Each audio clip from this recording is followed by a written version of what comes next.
और रही बात SI भर्ती परीक्षा की जो दत्ता साहब ने पूछा है, ये मेरी तो समझ में नहीं आ रहा इस सरकार का एजेंडा क्या है। मैं देख रहा था कल सरकार के कैबिनेट मंत्री का बयान था कि जो हमने तय किया है कि नहीं होनी चाहिए तो वही तो होगा, पर आज कोर्ट के अंदर जवाब दूसरा है, कल प्रेस के अंदर इन्हीं माननीय का जवाब दूसरा था। और ये भी एक विडंबना सी नजर आ रही है कि इतने लोग अरेस्ट हो चुके हैं, फिर उनको जमानत मिल जाती है, फिर वो ड्यूटी कर रहे हैं, ट्रेनिंग कर रहे हैं, सरकार हर कदम पे फेल हो रही है। तो ऐसा किस आधार पे ये पुलिस कार्रवाई कर रही है कि लोगों को जमानत मिल रही है?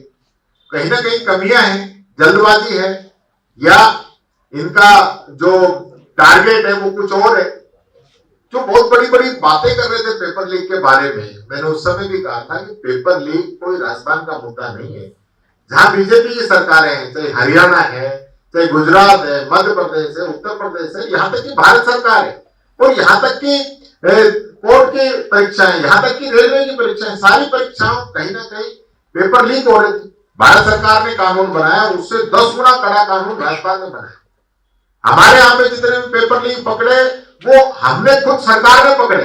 इनके समय में तो हाई कोर्ट में बच्चे गए, उसके बाद वो पेपर बनाए। तो इतना सब कुछ होते हुए भी अब बहुत बड़ी बड़ी बातें कर रहे थे, मगरमच्छों को पकड़ेंगे, पता नहीं क्या क्या कहा इन लोगों ने। अभी 3 दिन पहले फिर पेपर लीक हो गया। इसमें भी सरकार को माफी मांगनी चाहिए, मुख्यमंत्री को माफी मांगनी चाहिए राजस्थान की जनता से कि पिछली सरकार के समय में पेपर लीक हो रहे थे और हमने उसका दुष्प्रचार किया, और हमारे समय में वापिस पेपर लीक हो गए।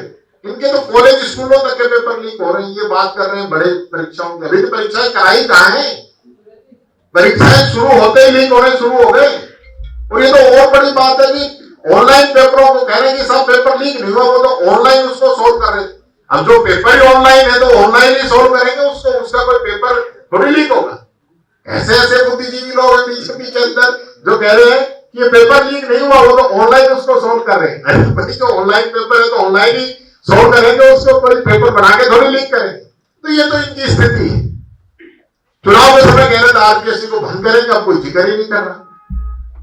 1 लाख भर्ती 1 साल में करने की बात कर रहे थे, 1 साल कंप्लीट हो चुकी है। हमने 1 साल में भी कहा था इनको एक भर्ती ये सरकार ऐसी बता दे जो इन्होंने जिसका विज्ञापन निकाला हो, पेपर कराए हो और उसको नियुक्ति दी हो, तब तो हम मान जाएंगे कि भजनलाल जी ने 1 लाख नौकरी दे दी।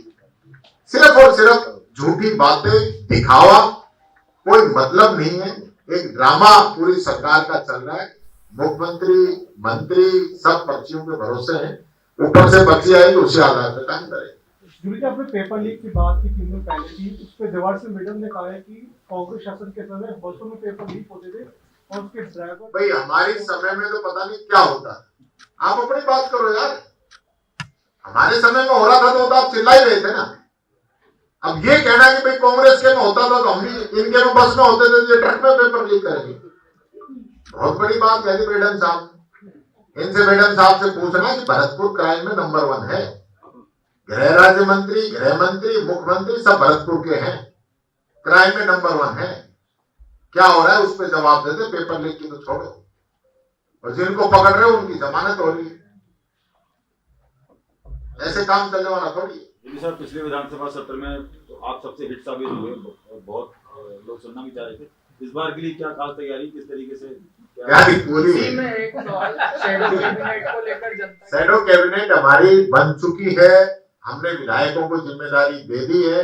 हमारे विधायक जिसकी जिस डिपार्टमेंट के अंदर इंटरेस्ट है उस आधार पर हमने उनको जिम्मेदारी बांट दी है, वो सीधा उस हिसाब से काम कर रहे हैं। और आपको अब की बार पहले से ज्यादा बेटर परफॉर्मेंस हमारे विधायक दल की आपको नजर आएगी, हमारे विधायक साथियों की। और मुझे खुशी है ये कहते हुए जो फर्स्ट टाइमर भी विधायक थे उनकी परफॉर्मेंस भी जबरदस्त रही। इस सरकार के मंत्रियों की हालत ये कर दी कि न मंत्री जवाब दे पा रहे थे, न मुख्यमंत्री जवाब दे पा रहे थे। और पिछली बार तो ये कहकर बच गए पिछली सरकार ने ये किया था, पिछली सरकार ने वो किया था। अब की बार ये बचने वाले नहीं है। इन्होंने 1 साल में क्या किया है, इस चीज का जवाब, इस चीज का हिसाब हम लोग मांगेंगे। और जो मंत्रियों ने आश्वासन दिए, यहाँ बड़े बड़े आश्वासन दिए विधानसभा के अंदर, जो कि उनकी घर की दुकान नहीं थी, विधानसभा है राजस्थान की। यहाँ जो भी आश्वासन दिए हैं वो हाउस की प्रॉपर्टी है, उस पे इन्होंने क्या कार्रवाई की, इसका भी जवाब हम मांगेंगे।